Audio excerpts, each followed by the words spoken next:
Ada suatu emiten yang mendadak nih tiba-tiba membagikan dividen buy-on rasio sebesar 300%. Padahal di balik itu pemiliknya mungkin sedang ikut pemilu ya. Nah memang pemiliknya ini tentu kebutuhan ujuran dana ya. Salah satunya dari perusahaannya ini ditarik. Dan apa yang terjadi selanjutnya? Mereka kecewa.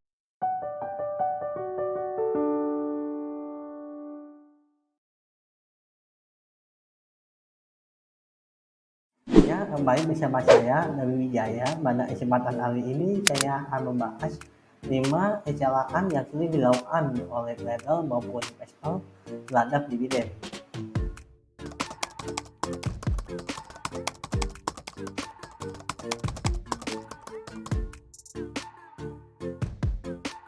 Dan beberapa trader atau investor saham menganggap bahwa sebuah perusahaan akan terus membayar dividen pada tingkat yang sama tanpa mengevaluasi kemampuan perusahaan untuk mempertahankan besarnya dividen tersebut. Dan contoh nyata seperti pada saham Gudang Garam ya, yang beberapa waktu lalu selalu memberikan dividen 2.600 rupiah per lembar. Namun pada suatu ketika laba dari Gudang Garam ini menurun ya, dan terpaksa manajemen dari Gudang Garam menurunkan dividennya ya secara nominal, meskipun dividen buy-on rasionya itu bertambah ya. Jadi banyak ya orang yang saat itu, wah dengan 26.000 agak Gudang Garam dividennya 10% nih, padahal kenyataannya mereka tidak mendapatkan dividennya sebesar itu ya. Dan contoh lainnya pada perusahaan properti misalnya, terdapat sebuah emiten yang selalu memberikan dividen besar karena mereka mau melakukan ekspansi karena lembingnya tinggal sedikit ya. Maka dengan kata lain mereka harus mengurangi dividen buy-on rasionya ya untuk sementara waktu untuk melakukan ekspansi lahan tersebut ya, untuk menambah portofolio lending mereka. Yang kedua adalah mengabaikan pertumbuhan dari dividen. Dan sebagai contoh ya, ada sebuah perusahaan yang sedang fokus untuk mengembangkan bisnisnya dan membesar valuasi dari perusahaan ya, maka dia akan memberikan dividen atau imbal hasil yang kecil ya, sehingga ekuitas mereka dapat bertambah dengan besar dan dapat melakukan ekspansi bisnisnya dengan lebih cepat. Dan pada perusahaan nanti, perusahaan tersebut telah mengalami pertumbuhan laba sehingga dividen yang mereka berikan kepada investor itu lebih besar ya.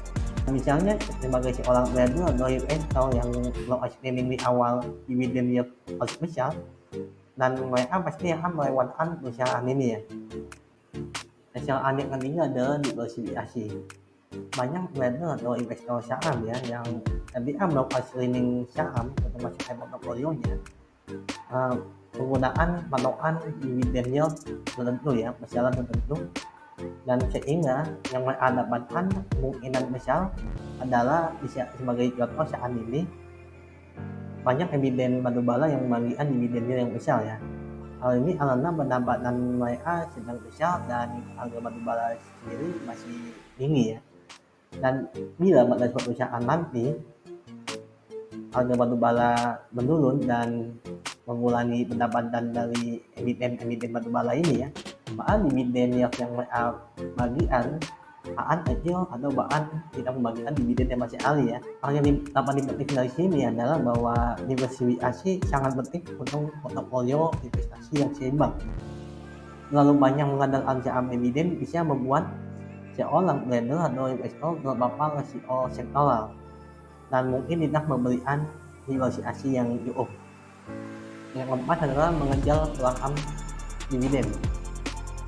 Misalnya ada suatu emiten yang mendadak tiba-tiba membagikan dividen buy-on rasio sebesar 300%.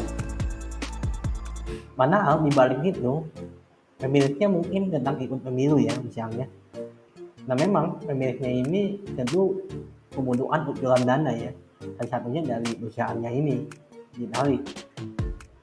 Dan trader yang ditarik ini mereka melakukan asumsi, wah emiten ini membagikan dividen yang besar ya, Papa melihat apa maksud dari pembagian dividen by on ratio yang besar itu ya. Dan apa yang terjadi selanjutnya? Mereka kecewa. Kenapa? Karena ternyata tahun depan emiten tersebut tidak pembagian dividen lagi ya. Karena perusahaannya itu jangan anut dong. Ini perusahaannya itu sedang dalam keadaan rugi ya. Dan pemiliknya juga sudah tidak lagi ya membutuhkan utulan dana dari perusahaan itu ya. Kasus yang kedua adalah banyak trader ya yang membeli saham untuk dijual untuk penambahan dividen, lalu dengan alamat setelah dapat dividen itu harus dijual. Misalnya membeli suatu saham menjelang update ya, mungkin habis LPS emiten itu mengumumkan akan pembagian dividen yield sebesar 10-15%. Yang sering kali terjadi itu SD ya, saham setelah update sahamnya itu jatuh ya, dan beberapa aset setelah update ya, harga sahamnya itu mengalami penurunan lebih dari apa yang dialami oleh trader tadi ya. Misalnya mereka mengalami 10% nih, dan setelah beberapa hari kalau di total itu penurunannya sudah lebih dari 20% misalnya, sehingga apa yang dialami itu lebih kecil dengan costnya ya. Kecelakaan yang kelima adalah pemikiran yang pendek dan sempit. Dan banyak ya yang lucunya ya. Yang lucunya ini adalah seseorang membeli saham dividen yang yieldnya tinggi ya. Lalu setelah saat dia membeli, dia melihat harga saham ini baju mundur ya. Istilahnya saham sisil bentuknya, ada bentuk sisil gitu. Dan saham-saham tersebut di BJBM atau BJBL atau Demas bentuknya seperti itu ya. Sehingga yang lucunya orang yang mengalahkan dividen tadi, mereka mengalahkan juga capital gainnya juga bertumbuh ya. Sehingga mereka akan kecewa karena yang terjadi justru mereka tidak mendapatkan capital gain ya, karena harga sahamnya bolak-balik. Ini sangat penting ya untuk memiliki perspektif yang jangka panjang dan melakukan atau menganut investasi dividen.